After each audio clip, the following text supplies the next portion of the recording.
The problem, I think, is that we all get in our own heads too much. And then you're editing it as you're writing. So this way you just have the idea, you know what you want to write about, you do the brain dump, then you add in, you tweak it, you change it, you make it your own so it sounds more like you. And then it allows you to create more content, but content that isn't just generic.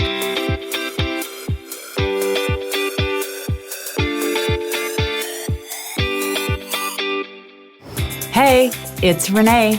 Welcome to the Into the Wild Show, the podcast for women who want to build incredible mental strength to level up their business and lifestyle. I'm Renee Warren, the founder of We Wild Women, author, speaker, award-winning entrepreneur, and your host. Together, we will make you unapologetic about shining your light, growing your business, and turning you into a wildly confident and successful leader.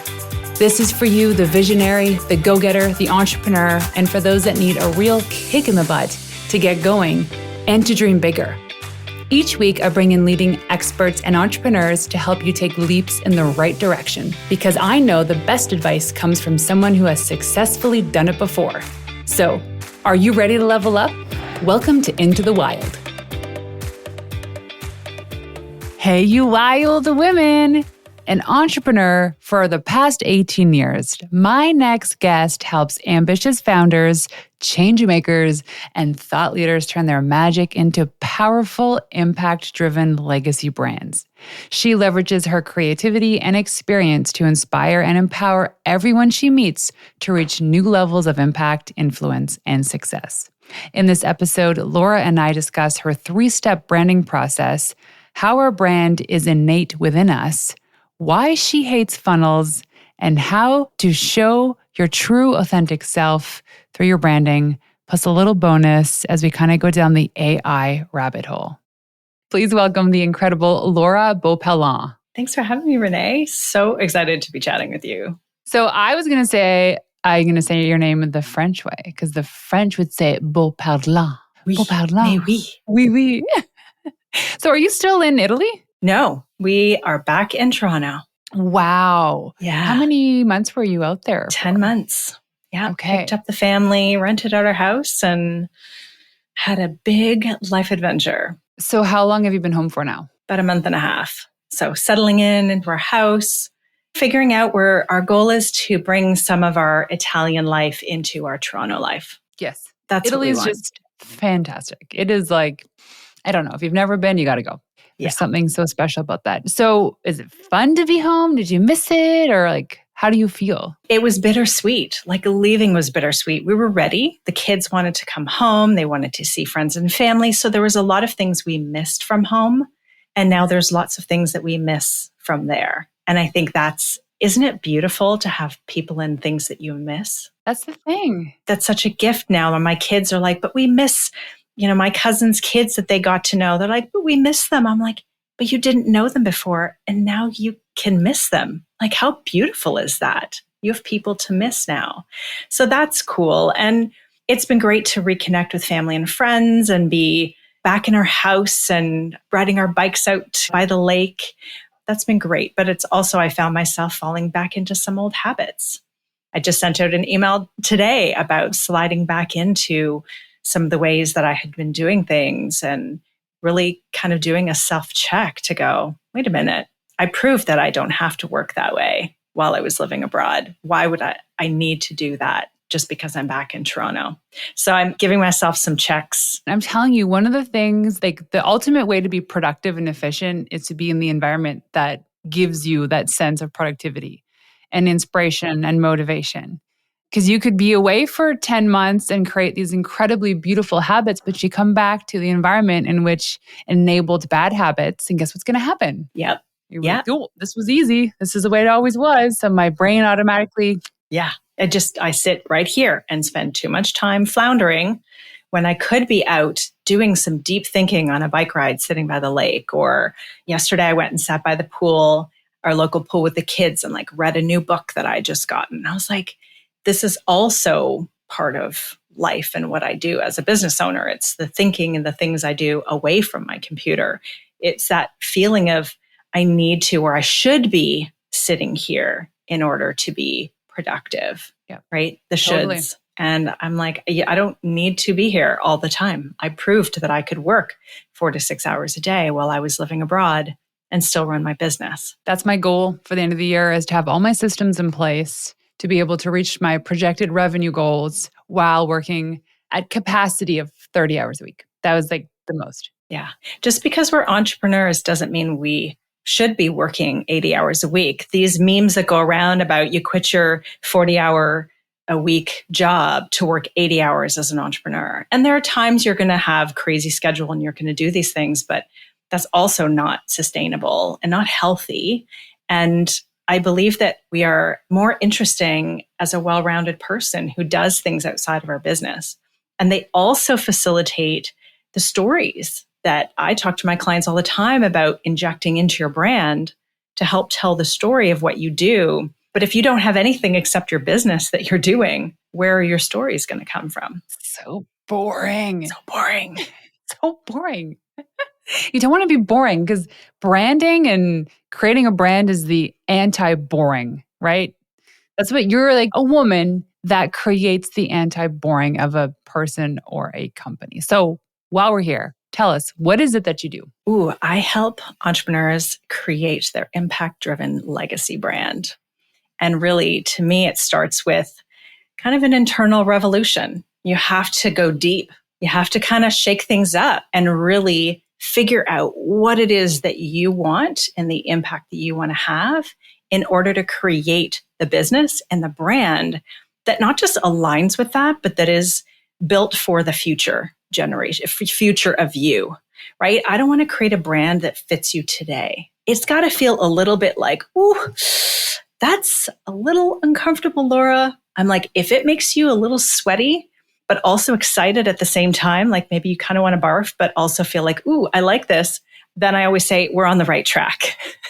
It's just like we were talking about before recording, how we're talking about our hot flash instances. And I'm like, as soon as I sat down to press record, I got a hot flash. So maybe you make me feel uncomfortable.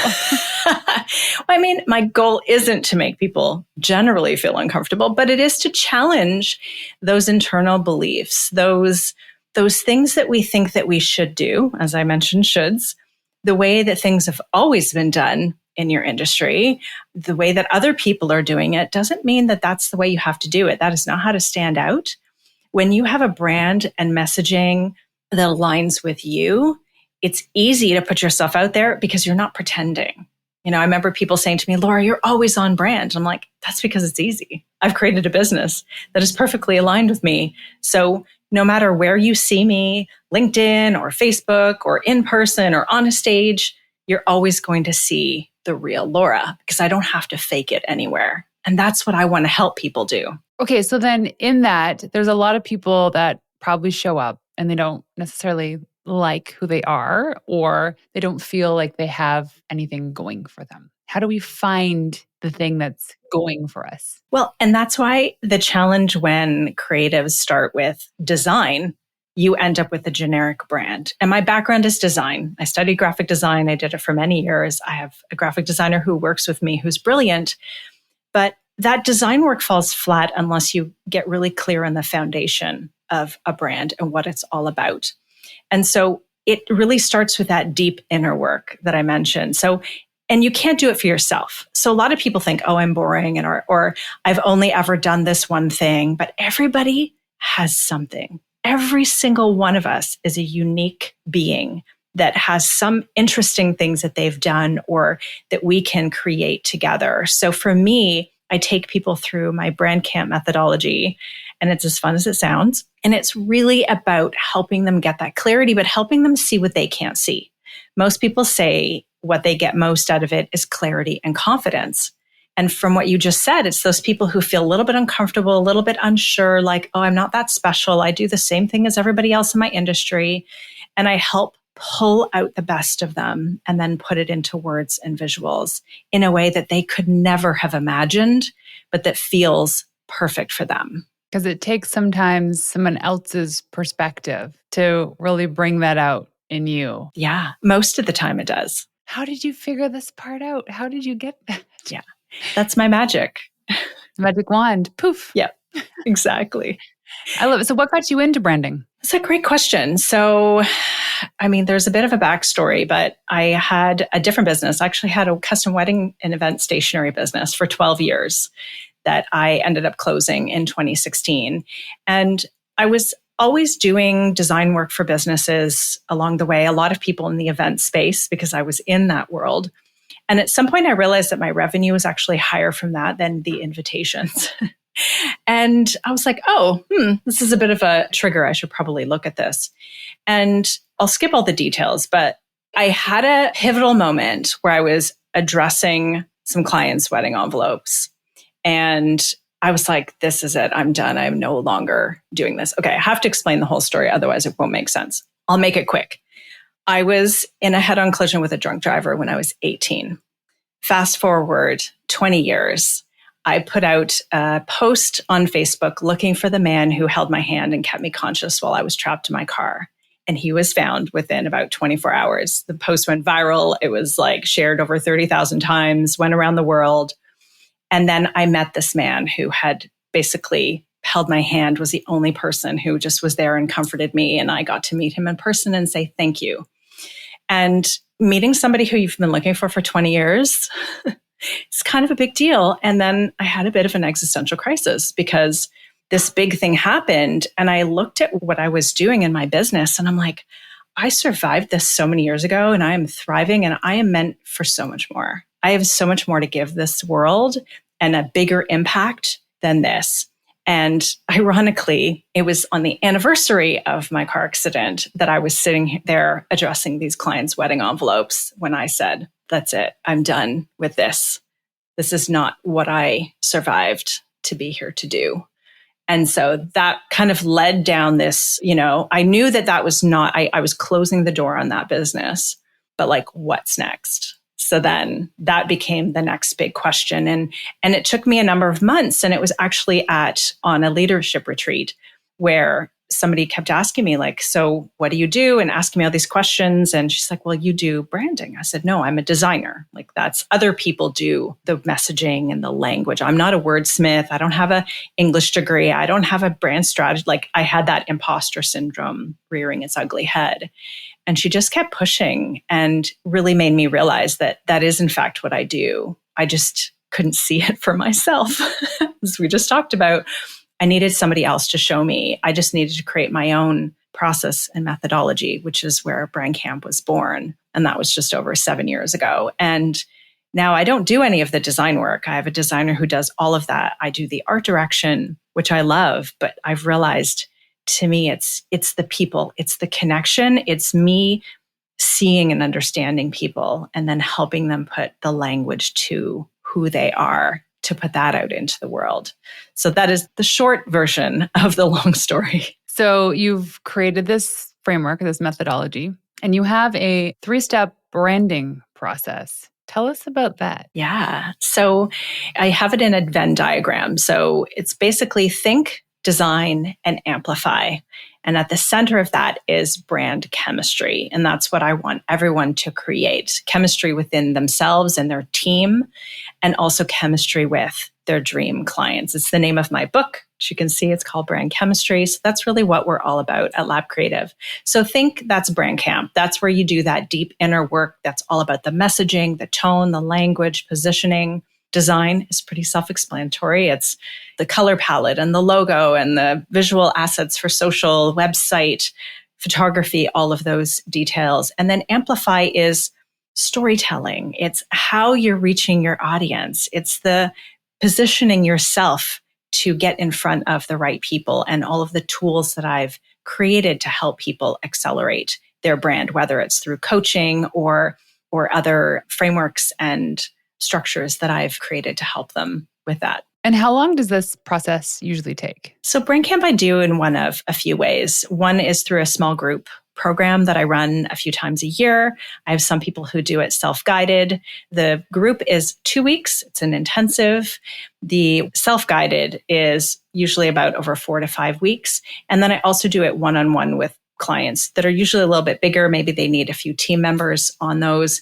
And that's about a 4-week process. Design is 8 to 12 weeks. And then the amplify piece is whatever additional ongoing support that they need. So that could be short or ongoing. And what is the Amplify? Amplify is really about more brand coaching and supporting them. It's giving them the launch tools they need for here's how to launch your new brand, how to announce it to the world, how to let people know what they're doing. I give them my storytelling framework, which is how to figure out what your stories are and how they're relevant to your business. I have a belief that people are either typically oversharing or undersharing on social media, and both are hurting people. So this framework I've created really helps people understand, what should I share? When should I share it? And is this going to hurt somebody else? So really just understanding from that perspective so that they can start to build relationships with people and share what they do through stories. And I think now with AI, it's even more important than ever to integrate personal stories into your brand, into your blog, into your social media, because AI, ChatGPT, it can help you. I leverage it as a tool, but that human side is what is going to separate you from somebody who's creating content that is just purely AI. I was Googling. I go, is there a tool that helps with filtering HARO queries? So help a reporter out. So as a publicist, PR, I am subscribed to HARO, which is at least 3 emails a day.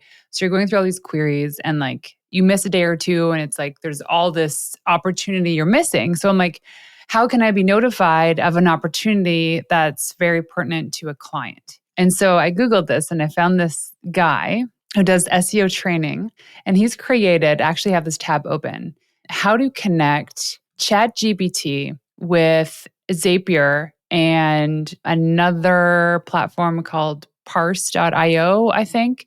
Essentially what it does is it grabs the query that's relevant because you have to plop in all your details. It drafts the reply. And if you want, it can reply for you. Wow. And I'm like, wow. So I started connecting it. I was like, you know what? Because I just want to test it out. However, what I'm seeing more and more almost every day now is in those HARO queries. So the journalist, the reporter, the writer puts out a query saying, hey, I'm writing an article about XYZ. If you're an XYZ, I'd love to talk to you. Here are the questions I want you to answer. But at the bottom, they'll always put please don't reply by AI or no AI response is welcome. Because if you've ever used ChatGPT, you think about it, it gets smarter and smarter the more people use it. However, if you don't know how to use the commands or the protocols, it actually pumps out something that just sounds the same all the time. And journalists now, because they get pitched all the time, they see it, they know. And so there is an absolute necessity in customization and personalization when it comes to creating your personal brand, your business's brand, but especially in replying to pitches or creating pitches. So I say AI is important if you're in a creative rut and you're I need some spark of inspiration, by all means, go ahead, do it. We use it for many things. And then we just build on top of that to make it our own. Exactly. And I think, what I found is once we create this brand foundation document that we do in Brand Camp, I put all of that information about our client, including their brand personality. This is how this brand talks, writes, shows up, so that the AI tool knows how to write in the tone of this business. We put in all of the benefits that they offer, the why statement, the positioning statement, all of this data. And we've actually been able to create website copy for our clients using the brand foundation document, ChatGPT, and then customizing it. But it gives us a solid framework to start with. Even when I write blog posts, right? I have the idea, I do the brain dump, right? The problem I think is that we all get in our own heads too much. And then you're editing it as you're writing. So this way you just you have the idea, you know what you want to write about, you do the brain dump, then you add in, you tweak it, you change it, you make it your own so it sounds more like you. And then it allows you to create more content, but content that isn't just generic. Okay, you wild thing, you can throw out that scruffy media pitch now. No more poring over bland pitches, wasting countless hours trying to piece your story together, wondering where to send it and who will even care. You know that landing media coverage is the #1 way to claim your seat at the table, and you're savvy enough to know it's time to bring in an expert. That's why we've created a system to take the guessing game of PR off your plate. One day, one investment, all the value. Get your PR strategy in hand sooner with our VIP days. It's strategy over breakfast and PR ready by dinner. Picture this: a world-class PR strategy created for your business by an award-winning publicist with 12 plus years of industry experience, and not just an upgraded version of a dull media kit, but a custom plan that's strategically crafted to capture the attention of journalists and influencers. No fill-in-the-blank, bare-bone type templates. Just a detailed roadmap to move your brand forward without the agency price. And this isn't a course. Here's exactly what you'll walk away with. All of this custom media kit, pitch angles for podcast, print, and TV, curated podcast list of over 50 vetted shows, one press release, confidence to pitch at your own pace, custom training videos to show you the way, plus a month of follow-up support with me. If you want in to this amazing VIP day, simply go to wewildwomen.com/VIP day to either fill in the application if you're ready to do it or schedule a call if you want more. That's wewildwomen.com/VIP day. The other day, while I was bored parenting, I grabbed my phone, opened up ChatGPT, and I asked it to write me a press release for one of my clients. And I inputted all the necessary inputs. Things you can't say, quote words. Things you must say, quote those words. About this person, about this program. And the result floored me. Floored me because it is better than what I could have wrote. And all I needed to do was literally sprinkle in some personality. And I'm like, wow. So what scares me about this is now this is accessible to anybody. And to learn how to use this is free. And to have it is free too. So on that question then, because we talk about creating tone, personality in what we see, hear, smell, feel with the brand, what are the added benefits to AI? And more importantly, where's the downfall of AI in branding? So a downfall I see is people who are just using it to create content without clearly identifying what they want to be known for. So they're just kind of creating content for the sake of it, right? We are already overwhelmed with content and data and words.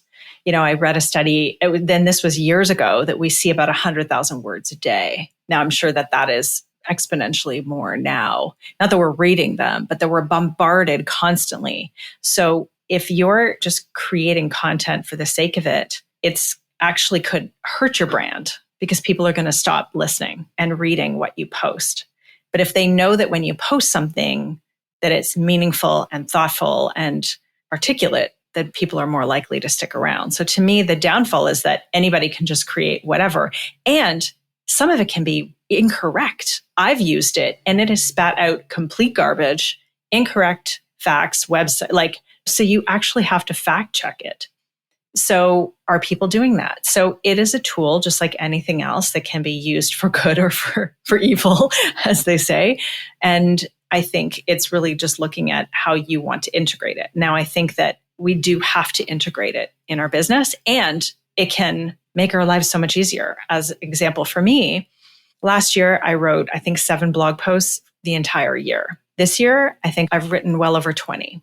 And that is because I've been using ChatGPT. And it takes me a couple of hours rather than days of overthinking and just avoiding and not doing it, because I have to come up with the idea and the concept, but it makes the timeline so much smaller. So then I can create really powerful content to share to my audience, to get in front of them every week instead of randomly sending out blog posts that I've created. And that has increased traffic on our website, visibility, thought leadership on topics. So that is a huge asset. Well, thanks for sharing that, because part of what we do here at We Wild Women too is in PR, like one of our bigger programs is we do content marketing because it's still relevant. There's still a huge SEO play. There's still that authority and credibility builder, but a lot of it is generating high quality content, which still requires a human person to create that quality. And maybe there'll come a day AI is going to get so smart that it's just like it goes and it riffs off all of my tonalities and words that I use and it can create great content. I know it's there because a client of mine took a couple podcast episodes of his wife because she has her own podcast and managed to use her tone of voice to create podcast episodes where she's not even saying anything. Oh. They had it copy her voice, read a script, and it's like, unless you know the woman, it's like 88% sounds like her. That's then we scary. get into that challenge of like the deep fakes. And I think we get into this point of questioning whether anything is real, Yep. right? Anything Totally. you read, pictures. Now I see a picture and I remember somebody I know kept posting these kind of crazy photos on Facebook. Like, wow, I've never seen a bird that looks like this, or look at this tree, isn't this wild? And then she found out that they were all AI generated, but she was sharing them as if they were real. And she's like, well, now I'm just going to not believe anything I see.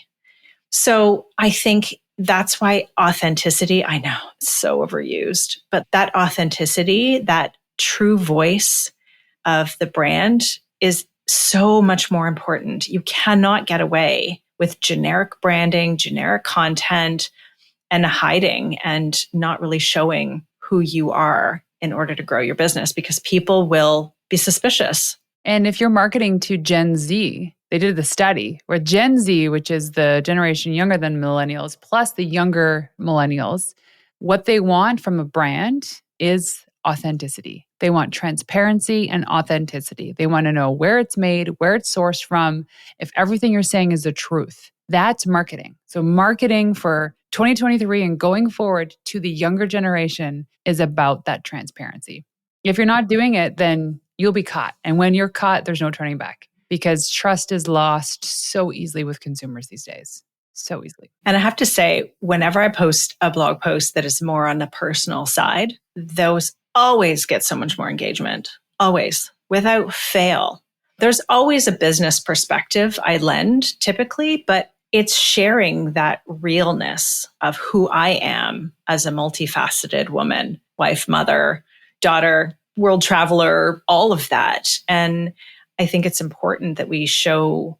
I always thought it was funny when there was that meme going around and it was like your LinkedIn profile picture and your Instagram and your Tinder and your whatever. And I was like, no, it should be the same one on every platform because I believe that you should be the same person on any platform. And I think that's, especially now with AI, it's that much more important. And I will share, I was listening to a talk at an event I was at by somebody who is an AI expert, which I'm like, I feel like AI is so new that it's like, can we be AI experts as we're all You can be an learning expert in comparison to most people that aren't. Yeah, exactly. So it was super fascinating. I just heard that relation, like somebody mentioned lately, can you really be an expert in AI? It's like, that's a valid question. Anyway, but definitely much more of an expert than anybody else there. And he was saying that he did a test where he did a blog and created content that was purely created by AI and another one that was purely created by a human. And within a number of months, all of the AI generated blog posts had been unindexed on Google. Wow. And that's kind of the point of writing a blog post for the most part. Yeah, I know. I feel like we kind of went down this rabbit hole, but I think it's so relevant to branding and positioning you to the work you do, to the work that I do, that authentic voice. And yes, leveraging AI tools to assist you, but it can't replace the human side that is important to be in there to really show people who you are. Yeah. And I was going to say, going back to like the personal blog posts that get the most views and reads secretly, anytime I post a picture with my husband on Instagram, it gets more likes and comments than anything else. And I'm like, well, poo-poo to you, Dan. I mean, he's kind of a big name too. So, like husbands convert. And then Dan says the same thing about me too. He's like, blondes convert. I'm like, they do actually. There's a fact there. But you're a good team then. Totally good team. The authenticity of branding. I love that. And I feel like that's going to be the title of this podcast episode. But I kind of want to sidebar this for 1 second, actually, maybe for the rest of our conversation, because I really want to ask you a question about funnels, because I was looking at your website and looking at some of the content you were sharing. And you essentially said that you were breaking up with funnels. And you're not the first person as of late that has said this. Can you explain why? And I know you're like, not for everybody, and funnels do work for some people. So we're just going to put that out there. Yeah. But for you, why are you breaking up with them? I've tried many times, many different ways, and it just doesn't feel natural. And I think partially because I'm also doing a lot of that. I've had assistance, but a lot of it still stems from me. But it just doesn't feel, it was just hard to articulate. I'm like, I want to build my business on relationships. And maybe that feels like the hard way, but that is the easy way for me. And I get so much more joy than building a funnel.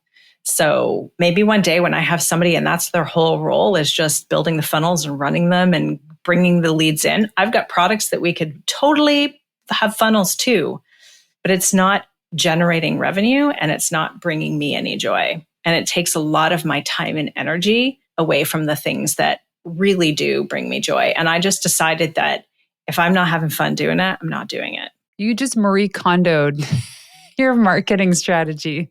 This is not bringing me joy. That's gone. And you know what I love about this and the honesty from you saying this is when we build our businesses as women, this is my perspective. It's not everyone's perspective. We've often gathered our business knowledge from men because most of the business books have all been written by men. Now it's changing, I get that, but the greats, right? And we've been told these are things you have to do to grow your business. Now all of a sudden you're like panicking because like if you've ever done funnel marketing before, there's a lot to set up. There's a lot of tech. And it is very intimidating. There's people that are hired just to do that, and they're incredibly talented people. And I would never recommend anybody doing it themselves. But a lot of these business practices are like, hey, you should grow your business to $10 million. How dare you think less than that? Or it's like, even talking with women, they feel this pressure to grow their business to over $1 million because they don't feel like they've made it unless. And let me tell you one thing about that. I ran an agency that made over $1 million and I had employees and I had contractors. There was 12 of us. I am today paying myself the same that I did when I ran that 12-person agency as I do as a 2-person shop now. I'm not going back to that. I will never go back to that. I'd like a team of 3.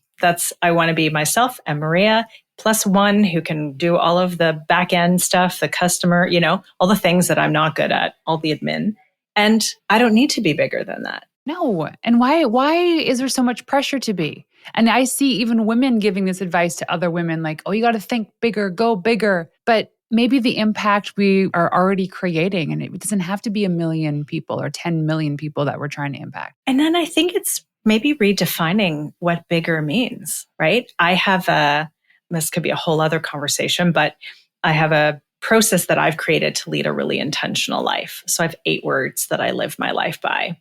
And every day I focus on what of those words, what are the focus of today? And I have a kind of a journal, a personal manifesto, and it written on the cover of it says, my big, bold, beautiful life. And when I say big and bold and beautiful, like it's how I define it. It's not how anybody else defines big, right? I don't need to have a $10 million business, but I want to have a big, bold, beautiful life in my business, in my personal life, and moving abroad and doing interesting things. And I think we get so focused on what does success mean and what does big mean and the judgment that comes with those words. And I think we just have to, you have to get selfish and go inside and determine and redefine selfish. That's a whole topic of a new talk that I've got because it's such a word loaded with judgment. But I had to get selfish and figure out what I wanted so that I could live my big, bold, beautiful life. And that could have an impact on everybody else. That means I can be a better mother, wife, business owner, boss, entrepreneur, mentor, all of the things. But first I had to figure out who I wanted to be.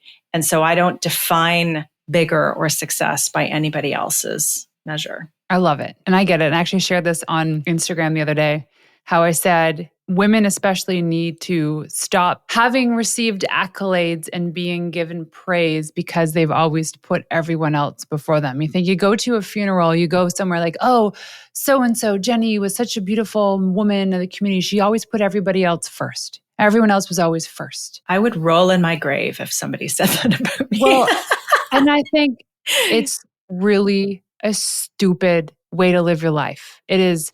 And there's people that are probably like, well, Renee, that's such a mean thing to say. It is stupid. Can we all stop, especially as women, as mothers, as entrepreneurs, to put everybody else first?